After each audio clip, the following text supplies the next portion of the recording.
అందరికీ hi, welcome. ఈరోజు మనం డేటాబేస్ అంటే ఏంటి, డేటా ఏంటి, అండ్ ఎస్క్యూఎల్ అంటే ఏంటి, ఇంట్రడక్షన్ టు ఎస్క్యూఎల్ అన్నీ చూద్దాం.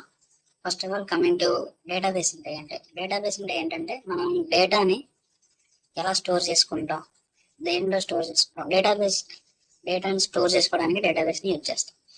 ఇందులో చాలా టైప్స్ ఆఫ్ డేటాబేసెస్ ఉన్నాయి. అందులో మొదటిది రిలేషనల్ డేటాబేస్. రిలేషనల్ డేటాబేస్ అంటే ఏంటంటే డేటా అనేది ఇన్ ద ఫార్మ్ ఆఫ్ టేబుల్స్లో స్టోర్ అయి ఉంటుంది అన్నమాట. టేబుల్స్లో అంటే ఎలాగంటే ఇప్పుడు ఇలా ఉంది కదా, ఈ ఫీల్డ్స్ అండ్ రికార్డ్స్ లాగా, అంటే కాలమ్స్ అండ్ రోస్ లాగా డేటా అనేది స్టోర్ అయి ఉంటుంది. దీనికి ఎగ్జాంపుల్గా మనం ఎస్క్యూఎల్ తెలుసు కదా మీకు, my SQL, Oracle, SQL server, ఇలాంటివి చాలా ఉంటాయి. ఇంకా సెకండ్ వన్ వచ్చేసి NoSQL డేటాబేస్. NoSQL డేటాబేస్ అంటే దీనిలో డేటా JSON ఫార్మాట్లో స్టోర్ అయి ఉంటుంది. ఎగ్జాంపుల్ MongoDBలో ఏంటంటే JSON ఫార్మాట్లో స్టోర్ అయి ఉంటుంది. ఇంకా చాలా డేటాబేసెస్ ఉన్నాయి. హైరార్కికల్ అని, నెట్వర్క్ డేటాబేసెస్ అని, ఆబ్జెక్ట్ ఓరియంటెడ్ డేటాబేసెస్ అని, క్లౌడ్ డేటాబేసెస్ అని, distributed database, data warehouse, graph databases. Present మనకు కావాల్సింది ఏంటంటే రిలేషనల్ డేటాబేసెస్. ఎందుకంటే మనకు కావాల్సిన SQL దీనిలోనే ఉంది. సో రిలేషనల్ డేటాబేస్లోకి వెళ్దాం. దీంట్లో మనకి SQL అనేది ఒక language, structured query language. SQL అనేది ఒక లాంగ్వేజ్. దాంట్లో మనం ఈ ప్లాట్ఫామ్స్ యూజ్ చేసుకుని మనం SQL రన్ చేస్తాం అన్నమాట. Platforms like MySQL, Oracle, SQL server, ఇంకా ఉంది PostgreSQL అని ఉంటుంది. PostgreSQL అని కూడా ఉంటుంది. మనం దీనిలో ఏ ప్లాట్ఫామ్ అయినా యూజ్ చేసుకొని మనం SQL రన్ చేయొచ్చు. బిగినర్స్కి అయితే MySQL చాలా బాగుంటుంది. ఈజీ, సింపుల్ సింటాక్స్ అంతా ఉంటాయి. ఓకే, ఇప్పుడు MySQLలో మనకి కమాండ్స్ ఉంటాయి. కొన్ని కమాండ్స్ అవి ఏంటి ఉంటాయి అని చూద్దాం. SQL commands 5 types of commands ఉంటాయి. DDL కమాండ్స్ అని, DML, DCL, TCL, DQL ఉంటాయి.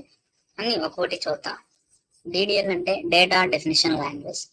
అంటే ఇది ఎలా ఉంటుంది అంటే ఒక టేబుల్లో డేటాని డిఫైన్ చేయడానికి లేదా ఆ డేటాబేస్ స్ట్రక్చర్ని మార్చడానికి జస్ట్ ఏముంటాయని తెలుసుకోండి ఫస్ట్. తర్వాత ముందు వెళ్ళే కొద్దీ మీకు బాగా అర్థమవుద్ది. ఇప్పుడు మీకు అర్థం అవ్వకపోయినా పర్లేదు, జస్ట్ ఊరికే మీకు ఫస్ట్ కాబట్టి పెద్ద ప్రాబ్లం ఉండదు. ఫస్ట్ చూద్దామండి ఏమేమి ఉంటాయి. డేటా డెఫినేషన్ లాంగ్వేజ్ అంటే మనకి దీనిలో 4 కమాండ్స్ ఉంటాయి. Create, alter, drop, truncate. Create అంటే టేబుల్స్ క్రియేట్ చేయడానికి, డేటాబేస్ క్రియేట్ చేయడానికి అలా యూజ్ చేస్తాం. ఆల్టర్ అనేది దాని స్ట్రక్చర్ మోడిఫై చేయడానికి యూజ్ చేస్తాం. డ్రాప్ క్రియేట్ చేసిన డేటాబేసెస్ని కానీ, టేబుల్స్ని కానీ ఏదైనా డిలీట్ చేయడానికి, పర్మనెంట్గా డిలీట్ చేయడానికి డ్రాప్ అనేది వాడతాం. ట్రంకేట్ అంటే లోపల ఉన్న ఆ టేబుల్స్లో ఉన్న డేటాని డిలీట్ చేయడానికి వాడతాం. ముందు ఇంకా తెలుసుకుందాం, జస్ట్ ఇంట్రడక్షన్ మాత్రం ఇది. తర్వాత DML కమాండ్స్ అంటే డేటా మ్యానిపులేషన్ లాంగ్వేజ్ అనమాట. ఇదేంటంటే క్రియేట్ చేసిన టేబుల్లోకి ఎంటీ టేబుల్ క్రియేట్ చేస్తాం కదా, దానిలోకి డేటాని ఇన్సర్ట్ చేయాలన్నా, ఆ ఇన్సర్ట్ చేసిన డేటాలో ఇప్పుడు ఏమైనా తప్పులున్నా దాన్ని మోడిఫై చేయాలన్నా మీరు అప్డేట్ కమాండ్ వాడి మోడిఫై చేయవచ్చు. నీకు ఇది డేటా వద్దు అనుకుంటే డిలీట్ కమాండ్ వాడి డిలీట్ చేసేయచ్చు. ఈ 3 కమాండ్స్ ఉంటాయి DMLలో. నెక్స్ట్ వచ్చేసి DQL, డేటా క్వెరీ లాంగ్వేజ్. దీనిలో ఒక కమాండ్ మాత్రమే ఉంటుంది, ఇదే సెలెక్ట్ కమాండ్. దీన్ని యూజ్ చేసుకుని ఏంటంటే టేబుల్లో ఉన్న డేటాని మనం చూడొచ్చు. ఏ డేటా ఉంది టేబుల్లో, డేటా అనే కాదు, డేటాబేస్లో ఎన్ని టేబుల్స్ ఉన్నాయని చూడొచ్చు, ఎన్ని డేటాబేస్లు ఉన్నాయని చూడొచ్చు, అన్నీ చూడొచ్చు. తర్వాత DCL, డేటా కంట్రోల్ లాంగ్వేజ్. ఇదేంటంటే మనం ఒక యూజర్ని క్రియేట్ చేసిన తర్వాత ఆ యూజర్కి మనం పర్మిషన్ ఇవ్వచ్చు, రివోక్ చేయొచ్చు. దీన్ని గ్రాంట్ అండ్ రివోక్ అని 2 కమాండ్స్ ఉంటాయి. ఇవి ఇప్పుడే అంత అవసరం లేదు, మీకు ఇంకా ముందుకెళ్ళే కొద్దీ బాగా అర్థమవుతుంది. Next TCL, transaction control language. ఇవి డేటాను కంట్రోల్ చేసేటప్పుడు చాలా ఇంపార్టెంట్ మనకి. Commit, roll back, save command, ఈ 3 కమాండ్స్ ఉంటాయి. మీరు ఎప్పుడైనా డేటాని పెద్ద డేటా తీసుకొని డేటా చేంజెస్ జరిగేటప్పుడు ఖచ్చితంగా మీరు ఈ 3 కమాండ్స్ ఖచ్చితంగా వాడుతూ ఉంటారు. ఫస్ట్ ట్రాన్సాక్షన్ కంట్రోల్ లాంగ్వేజ్ ఏంటంటే, ఇప్పుడు ఒక డేటాని చేంజ్ చేసేటప్పుడు మీరు ట్రాన్సాక్షన్ బిగిన్ చేసి దానిలో ఉన్న డేటా మాడిఫై చేసి తర్వాత ట్రాన్సాక్షన్ని సేవ్ చేసుకుంటాం. ఎందుకంటే ఒకేసారి అలా డైరెక్ట్గా చేసేస్తే ఇప్పుడు ఏమైనా మిస్టేక్స్ ఉంటే మనం దాన్ని అండు చేయలేం.